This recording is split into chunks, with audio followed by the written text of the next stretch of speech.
Tuvojās saviņojošais brīdis, kad mūsu nākamās sezonas ieceres no samērā virtuāla izskata pamazām pārtop miesā un asinīs, skaņās un sajūtās.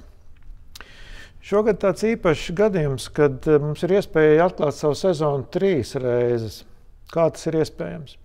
Vēl pirms mūsu Rīgas sezonas atklāšanas koncerta šeit 22. septembrī mēs dodamies atklāt koncertu sezonu Tallinā mūsu patstāvīgajiem un ilgadīgiem sadarbības partneriem Esti koncerta. Tas būs mūsu pirmais sezonas atklāšanas koncerts. Tam sakos nākamā nedēļa šeit Rīgā un 23. septembrī Valmierā.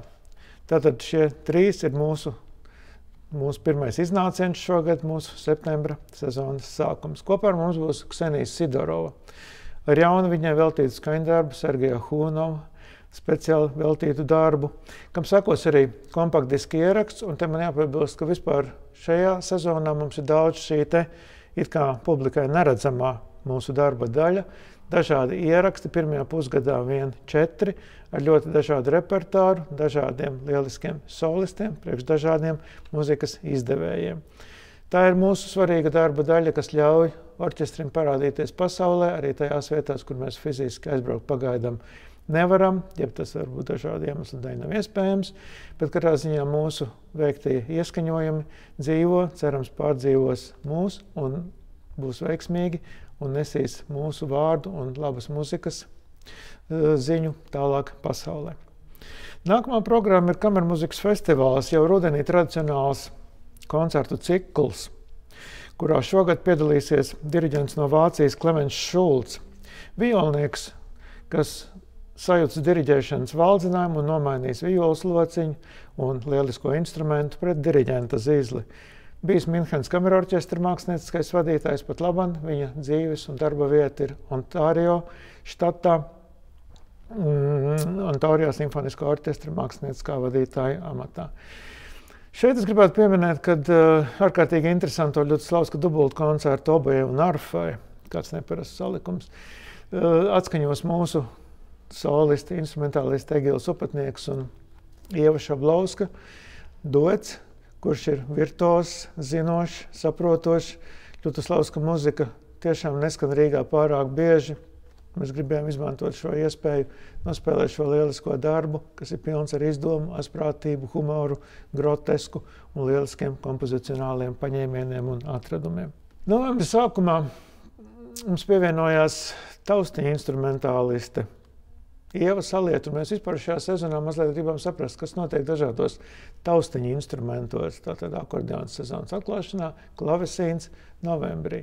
2 koncerti Rīgā un Rezeknes Gorā, un jauns darbs, ko radīs ir Andres Dzenītis klavesīnam, stīgu kvartetam un stīgu orķestrim Strēles. Mazliet ar varbūt nelielu atsauksmu uz seno koncerto grosso žanru, taču ar Andrim raksturīgo raksta smalkumu, emociju tiešumu, pietums skaņas raupjumu, bet tai pašā laikā ārkārtīgi sirsnīgi, patiesi un dziļi. Decembra pirmajā pusē ļoti gaidīts viesis Dinis Souza, Sara John Eliot Gardner asistents. Viņa paša vēlēšanās bija šeit Rīgā izpildīt kādu vokālu instrumentālu darbu kopā ar Latvijas radio kori, jo viņš ir lietas kursā pa mūsu brīnišķīgajām dziedošajām balsīm. Tāpēc šķiet, ka viņa specialitāte un tiešām stihija ir vēlīnais klasicisms un agrīnais romantisms, Haidns, Mocarts, Brāms, Šūmanis. Tas arī skanēs šajā vakarā Lielajā ģildē. Interesanta diena priekš mums būs Ziemassvētku diena, kas būs Eirorādio Ziemassvētku diena, koncerts Ventspilī, no kurienes mēs pieslēgsimies visai Eiropai, vien, kas vēlēsies mūs dzirdēt. Kopā ar mums būs Liena Andreta Kalnciema pie ērģelēm, būs jauna mūzika, ko raksta Rihards Dubra, un šis koncerts, cerams, sagādās prieku un radīs mums vairāk līdzjutēju visā plašajā Eiropas kultūras pasaulē. Īsi par nākamo gadu. Februāra sākumā mūsu uzticamais sadarbības partneris Jērgs Vidmans jauna apvāršņi kopā ar viņu ceļā uz jaunām virsotnēm. Februārī Cēsīs rezidējošie mākslinieki Juris Āzers un Gunters Freibergs, sitam instrumentālistu duets, kopā ar Simfonete Rīga viņu rezidents noslēgumā Cēsu koncerta zālē. Īpaši notikums priekš manis personīgi svarīgs ir Baha siminoru mess ar Kasparu Putniņu pie diriģenta pults. Šis fantastiskais darbs, kas ir neapšaubām viens no vispār pasaules muzikas kultūras augstākajām izpausmēm un vērtīgākajiem sasniegumiem, Rīgā šķiet nav skanējis gandrīz vai 10 gadus, tāpēc mēs ar nepacietību gaidām šo atskaņojumu kopā ar lieliskiem izpildītājiem un solistiem. Pie mums viesosies Aivis Greters, kura karjera un domas lidojums uzņem arvien augstākus apgriezienus. Pēc tam koncerts ar lielisko neatkārtojamo violnieci Midorī, kura pie mums ir atvedusi latviešu violnieci Elīna Bukša, spēlējot gan duetā, gan apceļojot gandrīz vai puspasauli, dažādos izglītības projektos, muzicējot kopā, atpūšoties kopā, daloties domām garajos brīvajos, no muzicēšanas brīvajos vakaros. Par latviešu jaunās muzikas rāžu mēs varēsim pārliecināties Latviešu jaunās muzikas dienās, māja 2. nedēļā, koncertu ciklā, kuru organizē Rolands Kronlaks un Latvijas komponistu savienība.